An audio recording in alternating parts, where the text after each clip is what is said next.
बागेश्वर का हिंदू राष्ट्र कुछ ऐसा होगा, उनका कहना है। उसमें रामराज होगा, रामचरितमानस को जगह मिलेगी, सनातन को अलग जगह मिलेगी उनके हिसाब से। घर वापसी बाबा बागेश्वर करवा रहे हैं पिछले लंबे वक्त से, और रामराज होगा। तो सनातन में क्या होगा? सनातन को राष्ट्रीय धर्म घोषित किया जाएगा। सनातन धर्म दुनिया का सबसे पुराना धर्म है। सनातन का अर्थ है सदा बना रहने वाला। रामचरितमानस, मानस को भी राष्ट्रीय ग्रंथ बनाने की मांग है उनकी। संविधान की मूल प्रति पर राम की तस्वीर छपी है और रामचरितमानस की रचना तुलसीदास जी ने की थी। इसे श्रेष्ठतम महाकाव्य कहा जाता है और रामचरितमानस को राष्ट्रीय ग्रंथ बनाया जाए। मानस राष्ट्रीय ग्रंथ बनेगा तो रामराज आएगा। रामराज की स्थापना वो उनके विकल्पों में है। हिंदू राज्य का मतलब है रामराज से। रामराज एक आदर्श शासन व्यवस्था है, नीति और मर्यादा पर आधारित होगा। रामराज्य, इसमें किसी से भेदभाव नहीं हो सकता। और घर वापसी भी शुमार है उसमें। धीरेन्द्र शास्त्री घर वापसी के मिशन पर लगे हैं, घर वापसी के लिए अभियान भी चला रहे हैं और बाबा का धर्म परिवर्तन रोकने का लक्ष्य है। सुनिए जरा बाबा बागेश्वर को वो क्या कह रहे हैं। कोई अगर शास्त्र से ना माने तो घुमसा से माने। मतलब जो माला से नहीं समझ रहे उन्हें भाला की व्यवस्था होनी चाहिए। और आई सपोर्टेड, हम फुल सपोर्ट में हैं। और आत्मरक्षा करना भारतीय संविधान में भी लिखा है। और तब तो सरकार जो है शस्त्र का लाइसेंस देती है। ये लाइसेंस क्यों मिलता है? आत्मरक्षा के लिए।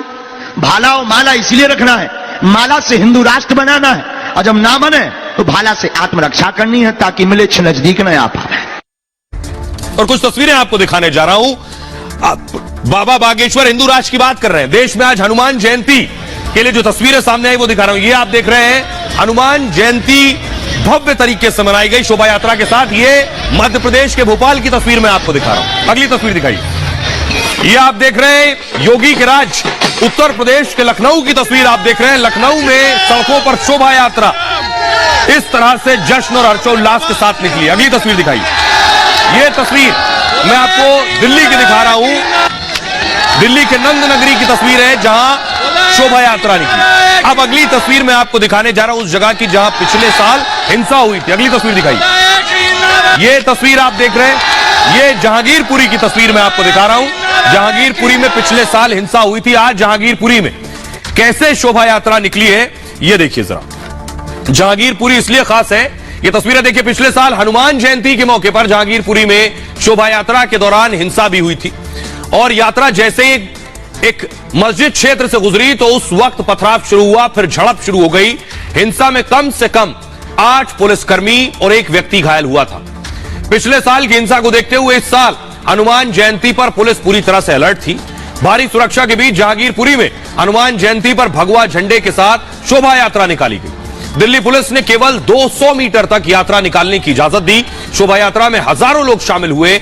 यात्रा के दौरान पुलिस और अर्धसैनिक बलों के जवानों के साथ ड्रोन से भी नजर रखी जा रही थी। इसके अलावा इलाके में दंगा नियंत्रण वाहन भी तैनात थे ताकि माहौल बिगाड़ने वालों के साथ सख्ती से निपटा जाए।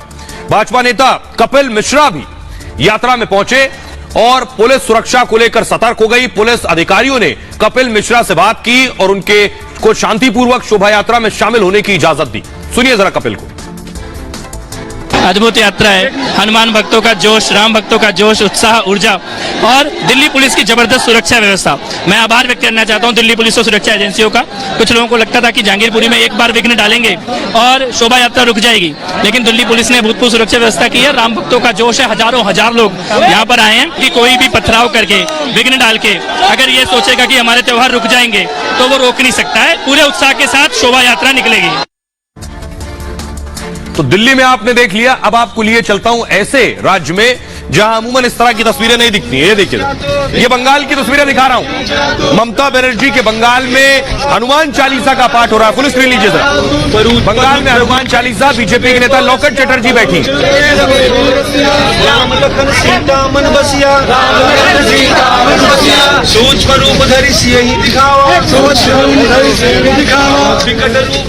एक और तस्वीर आपको दिखाता हूं।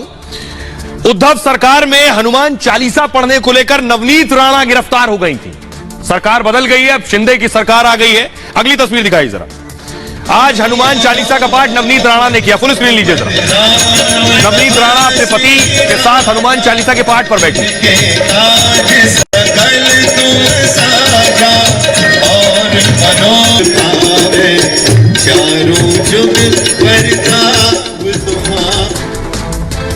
आणि जेलामध्ये राहिल्यानंतर सुद्धा 101दा रोज मी हनुमान चालीसाचं पठण करत होती आणि तेव्हा मी तेच संकल्पना केली होती की माझी हिम्मत आणि मला बिखरू देऊ नका देवा, माझे पाठीशी गंभीरपणे आशीर्वाद ठेवा आणि सोबत राहा म्हणून एवढीच प्रार्थना मी करत होती तेव्हा। मैंने बोला उनको कि आप लोग बात कीजिए, मुझे पूजा देने के लिए एटलीस्ट जाने दीजिए, क्योंकि ऐसे करके रोकना भी ठीक नहीं है। और वो लोग जो कारण दिखा रहे हैं, बोले कि I am the outsider, I am not the outsider, I am the member of parliament, I represent Hooghly, मैं 16 लाख वोटर्स का मैं प्रतिनिधित्व करती हूँ। आइए एक और दिलचस्प तस्वीर आपको दिखाने जा रहा हूं। जब बात हनुमान जयंती और शोभा यात्रा की हो रही है तो भला प्रधानमंत्री मोदी की बात क्यों ना हो। यह तस्वीर आप देख रहे हैं, प्रधानमंत्री मोदी जब अयोध्या गए थे तो हनुमानगढ़ी पहुंचे दर्शन करने के लिए, और कहा जाता है कि रामलला के दर्शन करने से पहले हनुमान जी के दर्शन करने जरूरी है, मुराद तभी पूरी होती है। तो इसलिए पहले हनुमान जी के दर्शन करने पहुंचे प्रधानमंत्री मोदी, और हनुमान भक्त भी हैं। अगली तस्वीर दिखाइए जरा, यह तस्वीर, अगली तस्वीर दिखाइए, दूसरी तस्वीर। प्रधानमंत्री नरेंद्र मोदी कैसे, ये देख रहे हैं हनुमानगढ़ी की तस्वीर में आपको दिखा। अब मैं आपको बताता हूं प्रधानमंत्री नरेंद्र मोदी ने कैसे हनुमान जी की जो खासियत है उस खासियत से देश के बारे में बताया, अपनी पार्टी के बारे में बताया, और कैसे भ्रष्टाचारियों पर हनुमान जी के दौर में एक्शन होता था वो भी बताया। कैसे, सबसे पहले देखिए, हनुमान जी के पास असीम शक्ति है। पीएम ने कहा संदेह खत्म होने पर शक्ति का इस्तेमाल कर पाते हैं। उन्होंने कहा 2014 से पहले भारत की हालत यही थी, जैसे हनुमान जी को नहीं पता था उनके पास कितनी शक्ति है, उसी तरह भारत को भी नहीं पता था, भारत के नागरिकों को भी खुद पर संदेह था, अनंत संभावनाओं से भरे नागरिक को खुद पर संदेह था। आज नागरिक को उसकी शक्ति का एहसास हो गया है। आज भारत कठिन चुनौतियों से घबराता नहीं है, भारत हर चुनौती का साहस के साथ सामना करता है, चुनौतियों पर भारत विजय हासिल करता है। उन्होंने कहा सिर्फ इतना ही नहीं, यह भारत के संदर्भ में। अब प्रधानमंत्री ने भ्रष्टाचार के संदर्भ में बताया हनुमान जी ने कैसे एक्शन लिया। हनुमान जी राक्षसों पर एक्शन लेते थे, जैसे भ्रष्टाचारियों पर पीएम मोदी ले रहे हैं। उन्होंने राक्षसों का खात्मा कर दिया। भ्रष्टाचार, परिवारवाद के खिलाफ बीजेपी भी कठोर है, बीजेपी भी भ्रष्टाचार का खात्मा चाहती है। अब देखिए बीजेपी अपनी पार्टी को लेकर पीएम ने क्या कहा। उन्होंने कहा हनुमान जी के लिए कोई काम मुश्किल नहीं, लक्ष्मण जी पर संकट आया तो संजीवनी पर्वत ले आए। बीजेपी लोगों की समस्या हल करने का प्रयास कर रही है, बीजेपी हर चुनौती का सामना करती है, हल निकाल लेती है। हनुमान जी अपने लिए नहीं, राम जी के लिए काम करते हैं, और बीजेपी कार्यकर्ता भी हनुमान जी से प्रेरणा लेते हैं। कार्यकर्ता जनता की मदद करता है और करता रहेगा। सुनिए जरा पीएम मोदी को। हनुमान जी के पास असीम शक्ति है, लेकिन इस शक्ति का इस्तेमाल वो तभी कर पाते हैं जब स्वयं पर से उनका संदेश समाप्त होता है। 2014 से पहले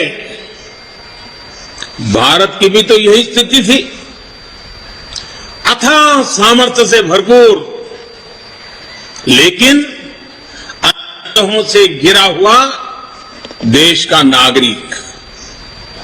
आज भारत उस बजरंग बली की तरह से, उस बजरंग बली की महाशक्ति की तरह अपने अंदर सुप्त शक्तियों का आभास कर चुका है। आज भारत समंदर जैसी विशाल चुनौतियों को पार करने, उनका मुकाबला करने में पहले से कहीं ज्यादा सक्षम